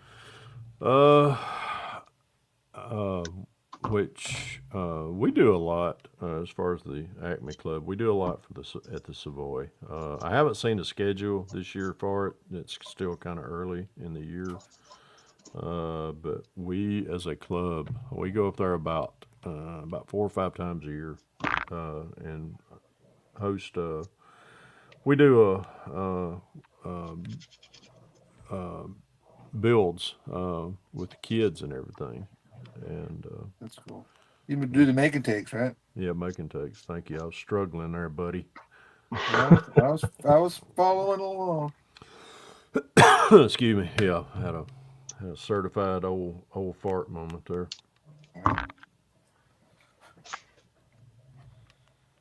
That's cool. That Atlanta show, what do you call it, AtlantaCon? What's that one like, Fred? If you could compare it to, I mean, it's not. I know it's not an Acme. Is it more like a Jack's Con type thing? Yeah. It's a true, So there's a lot of armor. There's a lot of armor there. It's got a big car presence now, but yeah, it's fun. It's a good day. It's a good day of. I'm looking to try to get to some more shows. I know there's enough shows around that I could be going to one at least once a month, especially in the springtime. And into the summer. That's what I try to shoot for each year. I try to hit the ones that, like the. January we did Hope It Don't Snow in Spartanburg, and I've been wanting to get to that show. Yeah, this month we did Jack's Con. Next month will be AtlantaCon. The month after that will be Simpsonville. You need to come to Pam's Con. I do. Well, yeah, that's I'm gonna have to do away with one in order to get to another. Because we like getting away. I mean, we like getting away to a lot of these shows. Vicky has no problem at all entering the state of Florida. Last night I seen you guys at JacksCon. It was funny. She was looking at me, and she finally says, "I know who you are now." I'm like, we've been sitting here across from each other for 3 hours, and you're just now figuring it out. That was funny. She said, "You were the guy that was so matter of fact in the at the Acme show." I'm like, "Okay, I'm down." Okay. It was funny. The look on her face, it was like it all came to her all at once. Oh, I know who you are. I know who you are. I had been I had told her, prior to us coming down, I said, no, which I refer to you as Mini Mike. Right. And I said, you met him last year at JacksCon. And, and she's the same way. I get her down there, with Tom's wife, Susan, and all the girls. And, they're just like, okay, the boys are out of our hair. Let's, we're going to let our hair down a little bit. So they're having fun. But once I showed her your picture, she's like, "Oh yeah, I remember him." And until she gets face front of you, she's like totally clueless sometimes. I can be bad about that too. I mean, I know who I know, but sometimes you see somebody and then you're not sure. You're like, I think I know who that is. But not sure. Yeah. I know. Hey, what's up, Kevin Smith? Good to see you, buddy. Good evening, Kevin. Kevin. That's just every time I see him, I always think of that. Kevin. My brother-in-law's named Kevin, and when they're out visiting, I hear it a lot. Kevin. All right, what else am I doing? Oh, I've already done that side. We've got to finish this one. All right, another strip. Just one more. Just one more strip. I mean, what are we? We're an hour and 20 minutes into this, and all I have got done is this rain gutter and this side right here, and fixing to finish this side and the rain gutter and the other. I was fixing to call it what my mother used to call these, the little vent windows that opens out. Cigarette windows? No. Well, my mother did smoke, but that wasn't what she called them. That was a crotch cooler. Okay. I mean, that was my mom. She would, we had every car that we had up until about 70, whenever they quit making them. Mother, of course, she did smoke in the car with us, and that was, she thought, but she would, we'd be going down the road, and she almost stopped doing this. You'd run your air conditioning, but it cost, it took a strain on the motor. So Dad was like, "Oh, we'll just open up all the windows, and Marty, you just take the crotch coolers and open them up." Well, we would sit there and I'd watch Mom. She'd take and just turn it all the way in to where the air would be diverted toward her, and she'd be letting it blow up her dress. Then I understood. Oh, I know why they call them crotch coolers now. And Mom, we were going up to the North Carolina mountains, and Mom, it was during the spring, and a big old fat bumblebee. Oh no! Yeah, and it bounced. Didn't go into what she called it, the crotch cooler. It went into her brassiere, bra. She called them brassieres. Went in my brassiere, and we had to pull over. Dad slung that 1970 Chevy Impala sideways into a parking area, and Mom's out there showing what she's got. She's like, "Get that thing out of here!" Yeah, she's like, "Get this thing out of here! It's killing me." And shoot up amongst us. One of us got to have some relief. Yeah. Oh God, I ain't heard that in years. The great Jerry Clower. Just Jerry Clower. Marcel Ledbetter. City, Mississippi. All right. That is going to suck big time. A little bit of a history lesson about Yazoo and Macomb, Mississippi. What famous rock and roll band crashed there? When you say crashed, you mean like crash and burn or hung out? Airplane crash. Oh, would that be Leonard Skinner? Ding, ding, ding. We have a winner. Tell him what he won, Johnny. Is it rice-a-roni? I could use some. No. Vicky's in there using it right now. Sorry. Oh. But you're welcome to dinner. I was thinking of Sam Kinison. Get your rice-a-roni at the door. Get the hell out of here. Yep. That's where the Leonard Skinner plane crashed. Was right there, just right outside of Yazoo City. Home of Jerry Clower.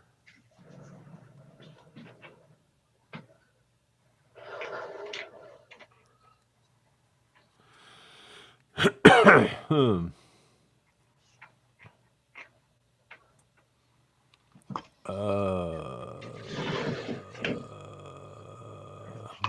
sitting here reading what Mark Jones. They need to seriously get the chats linked up so I don't need to be into chats at once.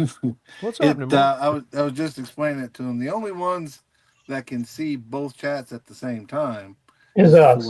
Is the four of us. Yeah. So depending on which channel they log on to, like it's because it's simulcast to both mine and Jason's. So if they come in on Jason's, they can't see the people in yours.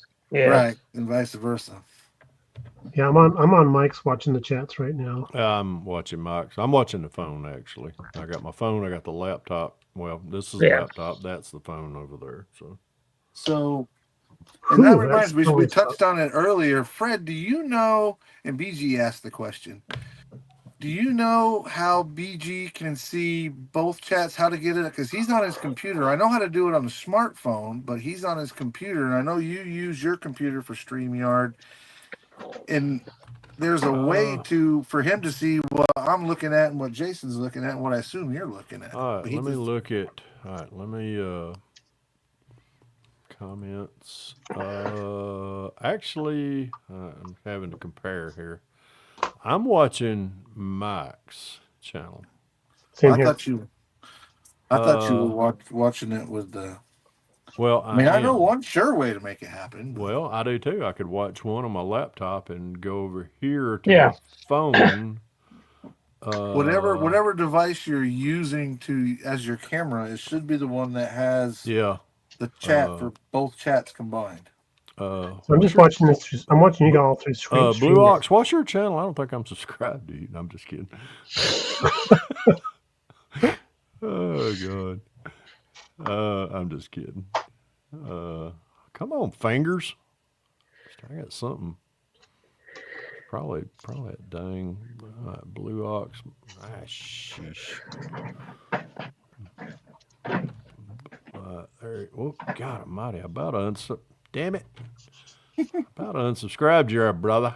There we go. Now you unsubscribed from me. I am. No, I said I almost unsubscribed because I just looked you up in the hit the magnifier and I just typed in blue and it said Blue Box and then your thing pulls up and it says subscribe because if you touch that you're already subscribed to them. If you touch it again, it'll say unsubscribe, and I'll be like, oh, jeez. Oh, my God. Man, there's all kind of folks over there in yours. Yes, sir. You must have Jason's way more popular than I am. People like him. He's a nice guy. I'm not. Same here. I don't even know why people watch me. It's for the colorful commentary. Colorful commentary. Well, I have been known to have some colorful stuff going on. Thank you, Kevin. I appreciate that. Well, unfortunately, we didn't take anything home this time, but we're gonna build something bigger and better and come back and hit them again and see if they like that. But I did get 2 check marks on my. We were making the joke earlier. I got 2 check marks. They definitely checked it out. So 2 check marks. They got 2 check marks. Yep, God. We saw your crap. After the third one, you're not allowed to come back. That's it. But Fred, you'll appreciate this. After the video I did and talking about it, Mr. Lewis saw my video and reached out to me and wants to set something up, or either I go up there or figure it out. He wants to see if he can help a little bit with my paint skills, which I thought was very kind of him. Oh, wow. Reach out. Lewis is an amazing builder. Oh my gosh, you ain't kidding. Him and he just I really think the world of him and Cynthia. Cynthia's funny. She is funny. She is a nut. We were laughing about last year. Well, at Acme, I had that bourbon, and she really liked that bourbon. But when we were doing the AMC live cast, she didn't want to interrupt, but I was holding the bottle.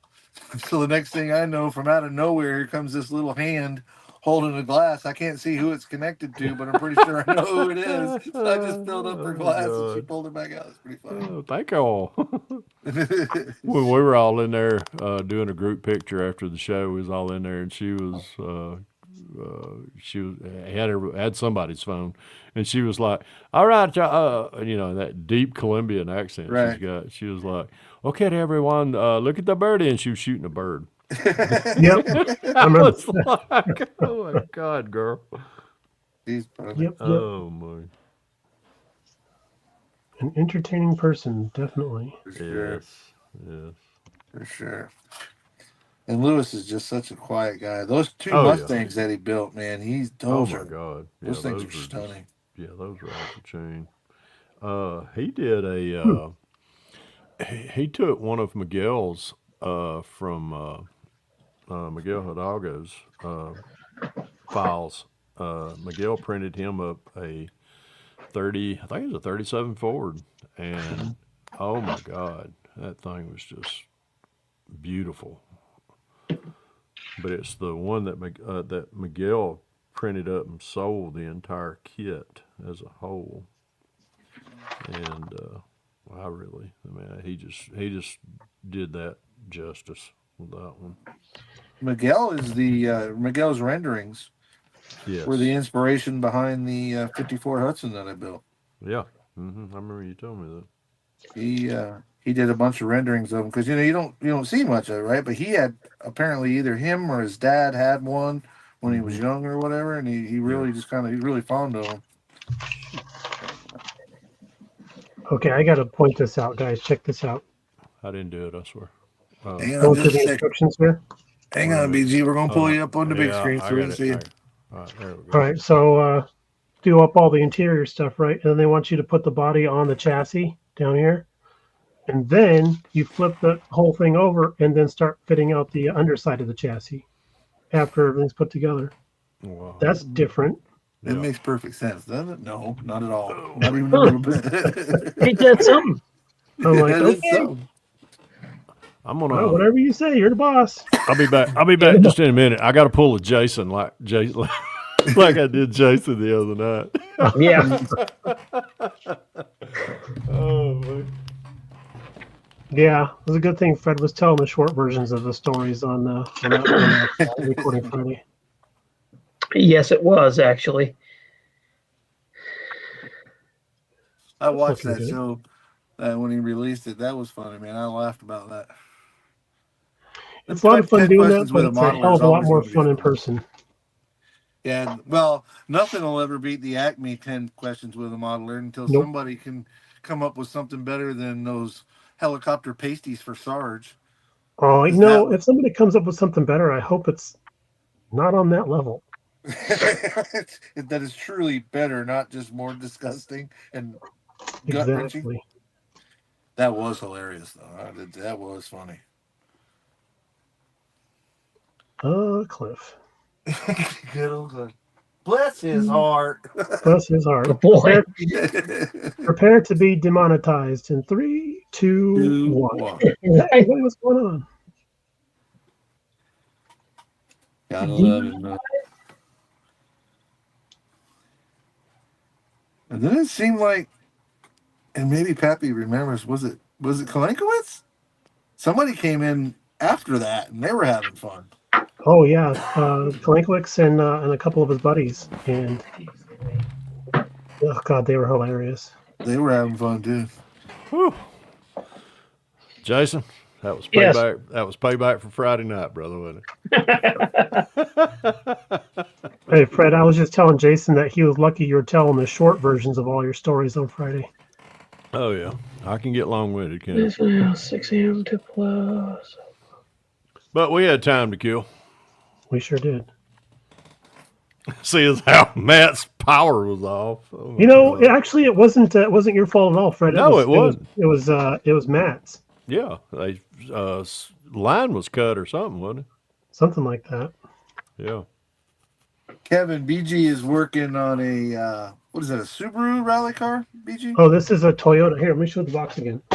Hang on, we'll get you up here on the big screen. This guy. There you go. That's what he's working on. Which is actually a Hasegawa kit. So this is a little better than I thought it would be, except for the reversed instructions. Kevin got here a little bit late. Wasn't sure what you were working on, so He thought it said it looked like a Mini Cooper, but I know you've been working on that. What is that, a 148 scale Mini Cooper that you're working on, BG? Ooh, my little guy here. This dude is. I don't want to touch him too much. Hang on a second. This little guy here is 143rd scale. Oh, wow.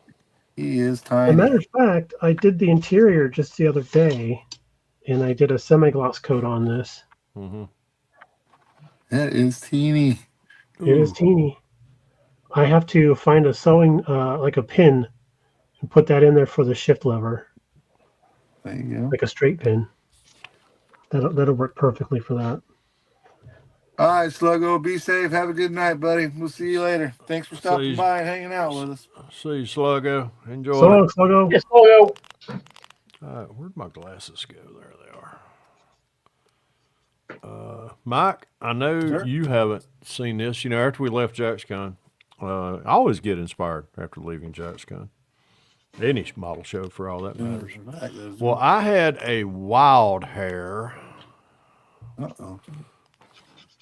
come about me. I had, after, receiving what Tom did for me, I sat and got to looking at it. Anytime I look at an old Tom build, I really get inspiration. So, with that being said, I walked out into the vast West Georgia Rods and Customs junkyard and pulled out the old 32 Ford 3-1 coupe, which this is not a Jimmy Flintstone. This is a chop top that I did. Right, this is the one you're doing the the documentary thing on. Right, and this is where I'm at right now with it. Everything is blended in. I even got the, you can see everything as far as the body lines are all back scribed in, all that. Nice. It's really, really turning. So I got really inspired with it this morning and just went ahead and pulled the fenders, the frame. I'm thinking, I don't know yet, hadn't decided on this frame or possibly another donor frame, but getting that up there like that, maybe not as wide, but the wheels from MCV Products, of course, right there. Nice. That's the wire wheels that Matthew sells. Getting them tucked up under there, getting a real low and mean rake to it. Painting it gloss black, red interior. Kind of wanted y'all's input. What do y'all think about, of course, fenders black, gloss black, everything gloss black. Having the firewall, painting it like a cream white. Oh, with the black, that would be cool. Yeah. Now, I think that would be good if you had that color replicated someplace else in the car too. That's what I was thinking too. Like if you did the wheels that color. Well, either I thought about red. Let me pull the wheels back down, or a wheel.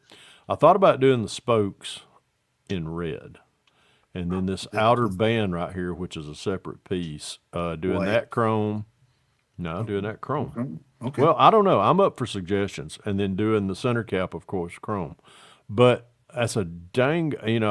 Mike just said, do the band white. I didn't think about that. Yeah, now you're matching your interior. You're matching your the firewall. Yeah. And how about the rear? How about the rear housing? The rear end solid white. Yeah, that would, because you're going to see that. Or the cream. I'm just spitballing right now. What color is the frame's going to be? Possibly a matte semi-gloss. Black? Yeah. Then doing a Ford engine. Maybe. Well, I don't know.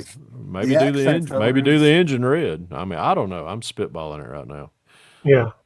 But I mean, that's but this is I think to do the firewall white's a great idea because it's a good contrast color. Mm-hmm. And then like maybe the outer ring of the tires and the axle house. Something you're gonna have to put it some. I guess my point being, you're gonna have to put it somewhere else, not just on the firewall. Right, not just on the firewall. And you don't want it to be a dominant thing. No, but with a subtle. chrome center cap, red spokes, and a white ring, I think that would tie everything together. Your interior red, your white, and then doing that. This is where the artistic eye comes in because you need to replicate that color someplace else on the car. Right. So it carries through as a theme, and you don't want to get too many colors into it because then it gets a little muddied up.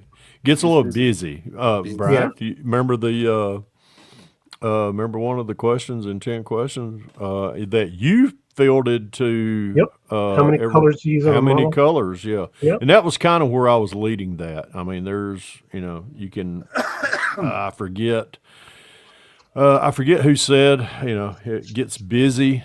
You don't want your your build to be busy with several different colors like that. That was a term you and I used at JacksCon too, Fred. You said your mom used that word a lot, busy. Oh yeah. We're talking about detailing an engine and whatnot. Yep. So what I would do, and this is what I would suggest is considering doing that cream color, but doing a checkerboard with the matte black. Ooh. Oh, that would be cool. On the firewall? On the firewall, yeah. That would be cool. Ooh. Remember that checkerboard Henry J that was done a long time ago? It was white and orange. Yeah. Let me reach over here and grab the firewall. Where's it at? Ooh, yeah. It's funny that you were talking about the 32, Fred. Paul from Left Coast has the Coast to Coast private group, and our year build is a 32. I'm collecting pieces and parts to build my very first 32. Mm-hmm. I've got the Iceman Collections chassis with the lowering front end, and I just got the 7.3 liter Godzilla motor. I'm going to turn it into a Pro Touring 32 with that big motor in it, which should be pretty cool.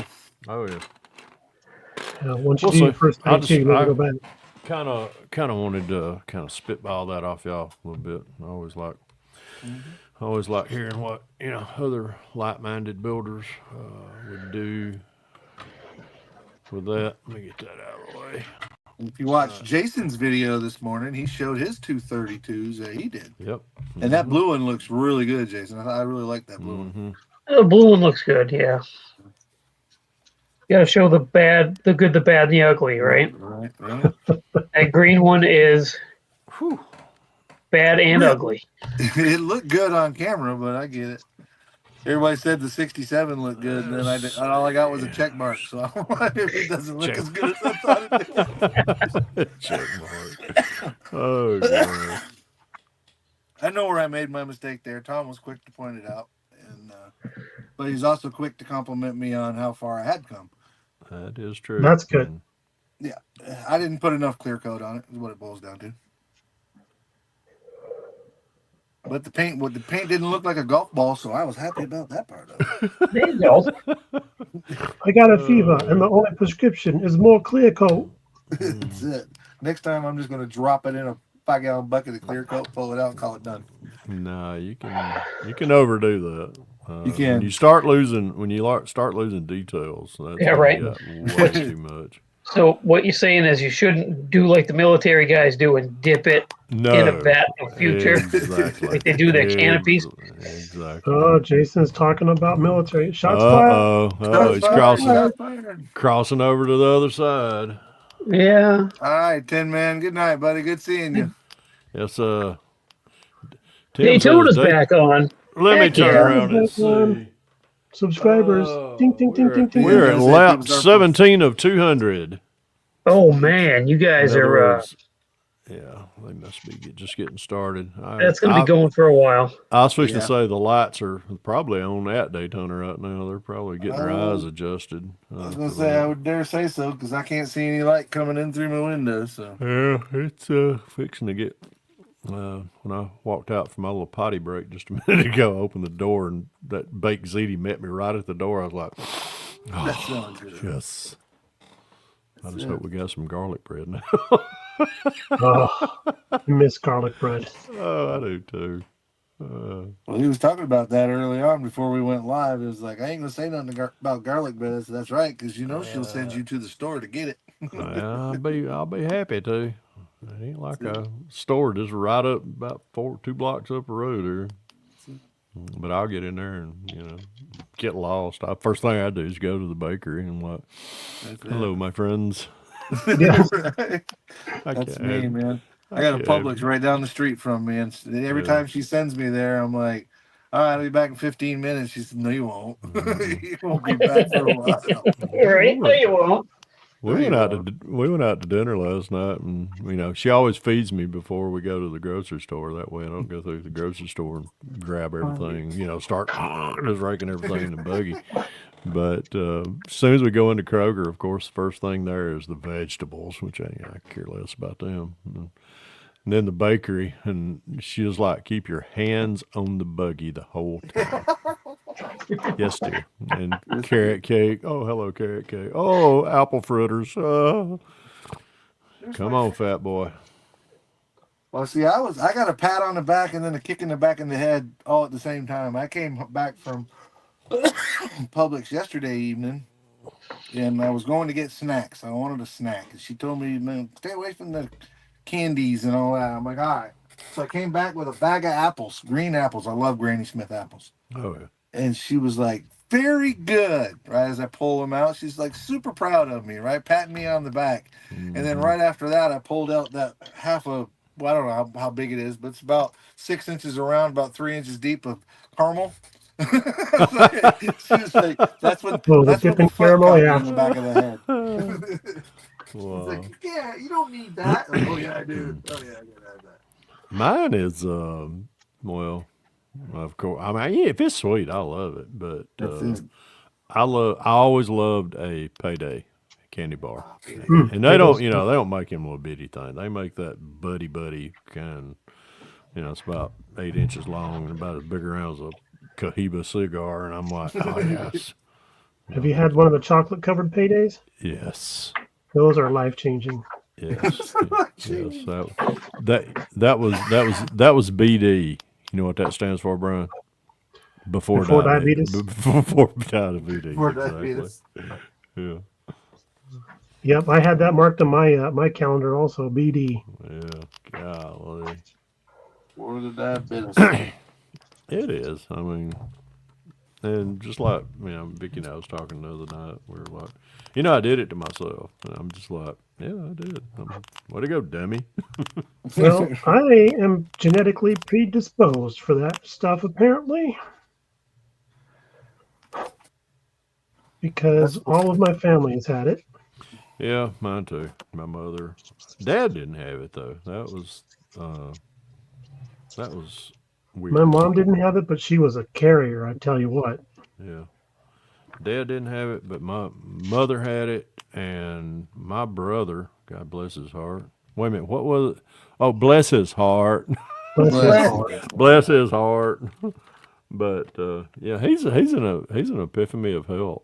I mean, he turned 70 on the 24th of this month, and he's just happy-go-lucky. Hasn't got nothing wrong with him. Here I look like I walk around like I'm 75, and I just look at him and go, "It's the mileage." It's 100%. It is the mileage. It's the mileage. Yeah, my brother's the same way. He's 10 years older than me. He races cars every weekend, works hard, does whatever, and gets around fine, does fine. Epitome of health. I'm 10 years younger than he is, and it hurts to bend over and put my socks on. Well, you should do that a little farther away from the door then. Right. Do something. That's why I wear slip-ons. That way I got to tie them suckers up. Yeah. Right. Thank you, Skechers. Right. Grandpa's shoes 20 years, 30 years ago, there's no way in the world we would have wore those. But now it's like, dude, get me 2 pairs. Oh, man.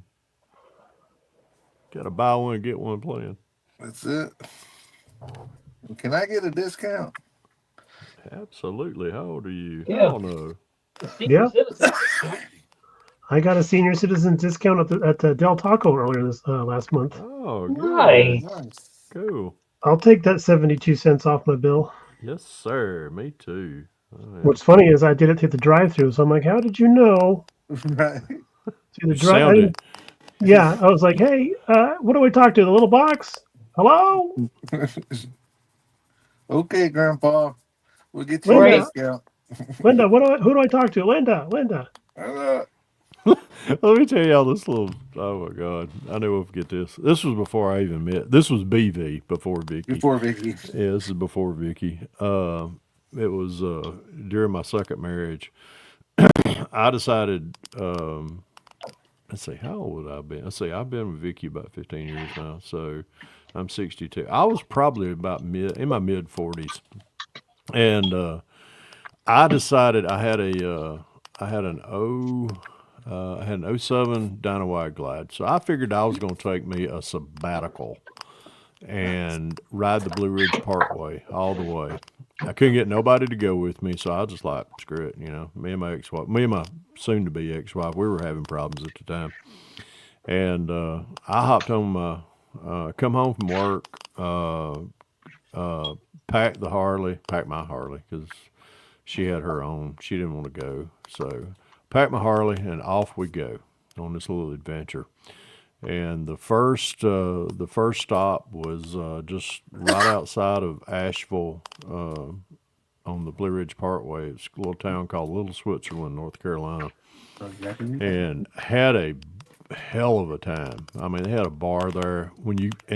My bar tab was more than my hotel room, so I had a great time there that night.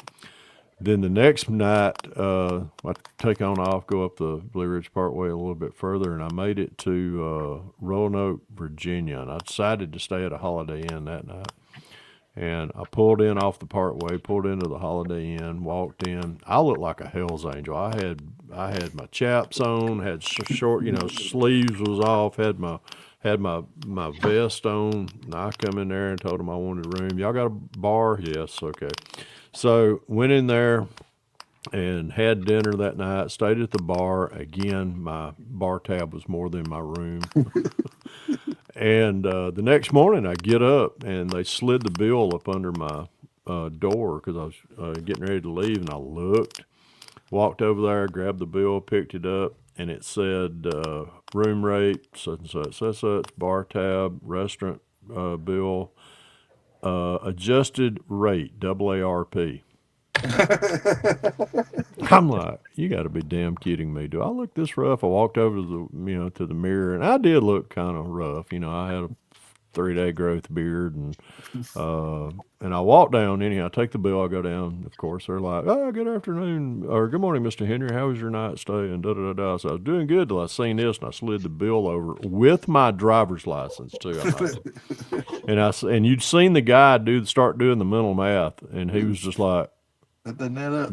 You're not. No, I'm not. I'm not AAR or I'm not a member of AARP yet. I am now though. So, but he was just like, "Well, we're still going to give you this room rate," and I was like, "Appreciate it." So I took that, snatched it off the wrist, and I just went on. But yeah, I'm not old. I'm experienced. That's it. There's a difference. I'm like a wine. Yeah, very experienced. I don't know. I told my girl the other day that she aged like wine. She told me that I aged like milk.